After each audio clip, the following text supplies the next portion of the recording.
los censos, hablábamos de las cifras. Y también, bueno, ¿cómo era el trabajo de los censistas? Porque fue también cambiando y adaptándose a cada censo. ¿Y cómo era acá en Neuquén? ¿Cómo se llevaba adelante? ¿Cómo era ese trabajo? Siempre hay mucho trabajo detrás de un censo que no solamente se circunscribe a una jornada, sino que se viene realizando. Vamos a escuchar, y le agradecemos que esté en línea, a Edmundo Barros, quien fue censista. ¿Qué tal, Edmundo? ¿Cómo anda? ¿Cómo va? Bueno, por ahora bien, gracias a Dios. Bien, mejor así y va a seguir mejor todavía. Sí, me ayuda. Pero cómo no. Sí, ¿Qué recuerda usted de esos censos? Usted hizo censos rurales, ¿no? ¿Nos recuerda los años en los que estuvo con ellos? Y yo creo que debe ser porque yo ingresé a Gobernación en 1963. Bien. Creo que había sido el censo de 1970. El siguiente era el 70, sí. El 70. Nosotros con don Ismael Nordestrom, que era el director del Censo y Estadística de acá de Neuquén, salimos a hacer toda la parte rural. Nacimos acá de Neuquén para afuera. Toda la parte de lo que es Las Barrosas, Sausar Bonito, Paso de los Indios, Los Chigüidos, después llegar a Chosmalal. Pero antes no había ruta, era camino. Nosotros salimos en un jipito Ica, de esos del tiempo de ñaupa, doble tracción, que tenía la cabina, era una carpa, y las puertas también eran de carpa, con un nylon de vidrio. No teníamos calefacción, no teníamos aire acondicionado, no había nada. Y llegábamos a un lugar, vamos a decir, acá primeramente lo que hicimos acá fue las Barrosas, y de acá de Neuquén del medio para allá, de acá de Rollito para allá. Ahí estaban los Dinamarca, López, los Rosas, Zúñiga, y bueno, y ahí en Vaca Muerta, en paraje acá, como de Cutralcó para afuera, había un señor Mendoza, que tenía muchos animales. Nosotros hacíamos censo agropecuario también. Y vamos a decir dónde vivía, qué comunidades tenía, cuántas personas vivían, todas las cosas, así cuántas haciendas, cuántas ovejas, cuántos chivos, cuántas vacas, caballos, todo hacíamos. Llevábamos unas planillas grandes y bueno, eso íbamos llenando todo. Y ahí había un tal Mendoza, vamos a decir, para contar una historia de la salida del censo. Y bueno, llegamos ahí, nos atendió este señor, que había como 5 o 6 en un ranchito. Tenía 3 o 4 cueros de caballos arriba del techo y lo demás unas jadillas tapadas con barro, y esas eran las paredes del ranchito. Y llegamos ahí, los atendió el señor muy bien, no hay ningún problema. Y empezamos a preguntar cuántos vivían, cuántos años tenían, si habían chicos, si iban a la escuela, todas esas cosas. Y después, cuántos animales tenían. Y dice, chivas, habrá unas 300, dice. ¿Y ovejas? Y por ahí también, poco más, no sé. Vacas, y bueno, habrá 30 vacas, qué sé yo. Y bueno, por ahí se le pregunta qué comodidades tenía en la casa. Y bueno, dice, lo que están viendo ustedes, dice. Y baño, ¿qué baño tiene? ¿Tiene algún baño? Y las ovejas ahí la baño ahí en el corral, dice. No, baño, dice, un excusado, un watercloro. Ah, no, de eso hay como 300. ¿Cómo como 300? Dice. Sí, porque cada planta de jarilla es un baño, dice. Ahí hace necesidad de traer una planta de jarilla. parte de no de lo que se vivía ahí, Edmundo. ¿Y cómo era? Usted decía, bueno, que había familias, ¿no? La gente que trabajaba en el campo. ¿Cómo se hacía en ese momento? Porque me imagino que no recorrían todas las fincas o los ranchos, sino que había una organización previa para que la gente se acercara, para charlar y después recabar los datos. No, nosotros cuando íbamos a la parte rural, acá, porque acá toda esta zona había caminos, porque los caminos que hacía YPF, entonces se podía llegar a los a los lugares.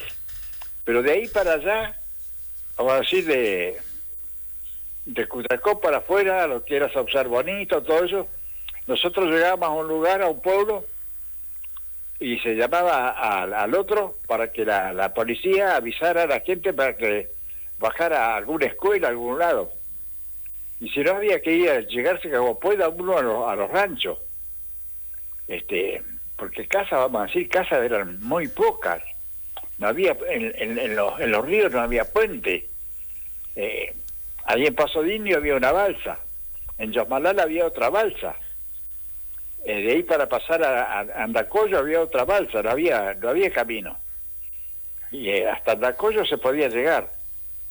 Pero el paso de los llanos ahí, eso era... Había que elegir el día para llevar, porque llevaba mucho. Para pasar los ríos, había que quedarse a lo mejor toda la tarde a la costa del río ahí, y quedarse toda la noche, y el otro día a la madrugada, para poder pasar el río, porque bajaba en la noche, bajaba. Y en el día se derretía la nieve, y bueno, y el río no se podía pasar, era imposible a la tarde. Así que había que pensarlo dos veces.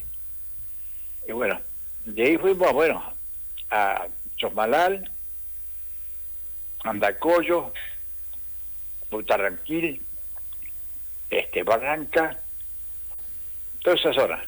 Pero nosotros andábamos, por ejemplo, 15 días y veníamos a Careuquén, que para venir de Chosmalal, vamos a decir, a Careuquén se echaba un día y medio.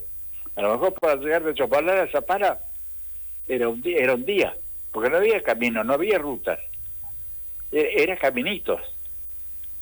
Y bueno, sí, era parte de eso.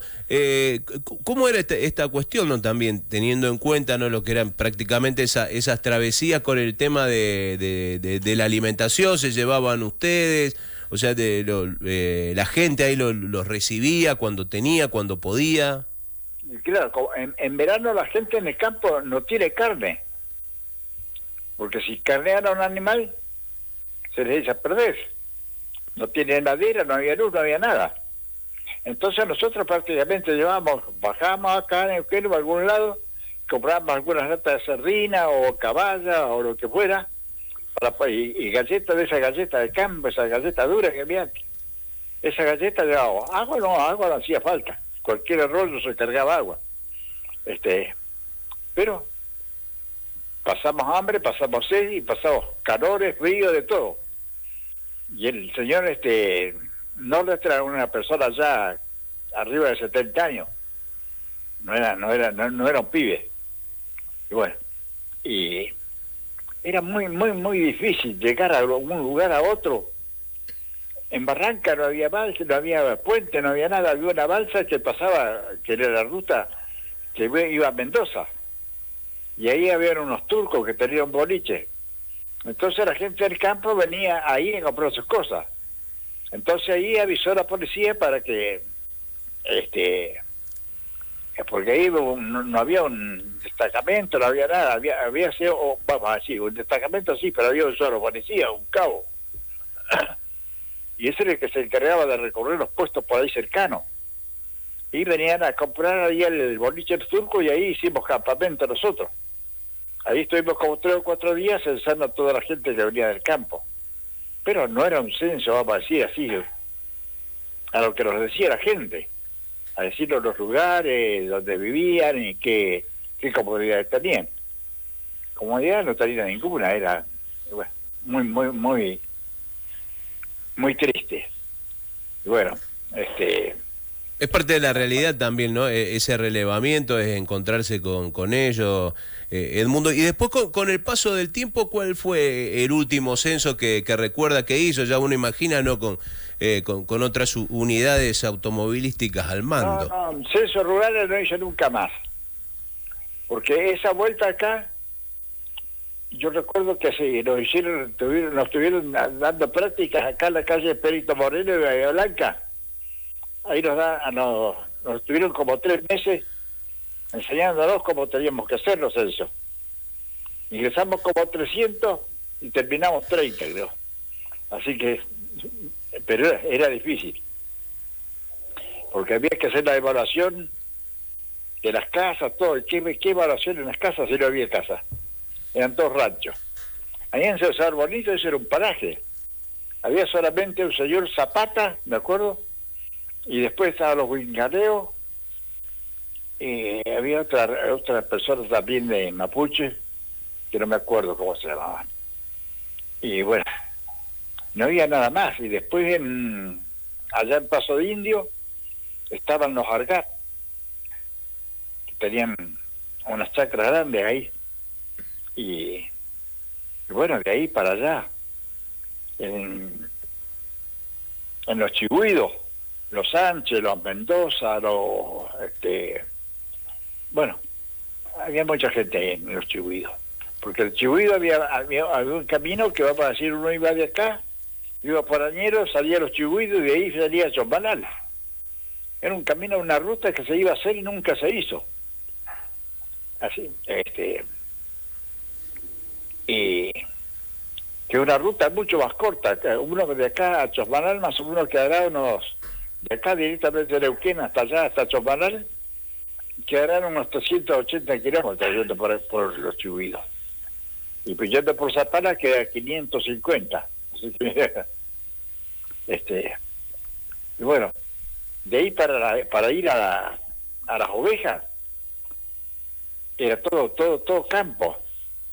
Ahí los Carrizos, Bella Vista, y llegar a las ovejas solamente había un boliche que era de los Urrutia, y después había un gendarme retirado, campo, y no había más nada ahí, no había escuela, no había destacamento, no había sala, no había nada, era campo, y bueno, era recordar de todo eso es muy difícil, porque era muy triste también para llegar de Andacollo a las ovejas, un día de viaje, porque no había camino, había que ir sacando piedras del camino para poder pasar. No había camino. Y bueno, pero había que hacerlo.